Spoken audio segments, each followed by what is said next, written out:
Hello guys, আমি প্রিয়াঙ্কা। আমি তোমাদের সাথে আরেকটা ভিডিও নিয়ে এসে পড়েছি।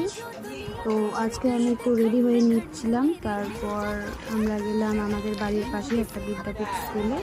তো সেখানে হনুমান পুজো হচ্ছিল, হনুমান জয়ন্তী উপলক্ষে। তো সেখানে গিয়ে ঠাকুর দর্শন করে তারপর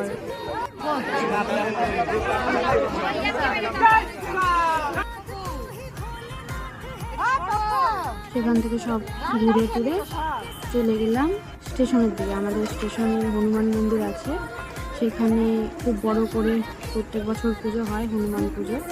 তো সেখানে গিয়েছিলাম। সেখানে প্রত্যেকবারের মতনই এবারও খুব ভিড় হয়েছিল, কিন্তু যেদিন ভোগ প্রসাদ হয় সেদিন খুব ভিড় হয়। আর আজকে ছিল আমাদের ফল প্রসাদ দেওয়ার দিন, তো ভিড়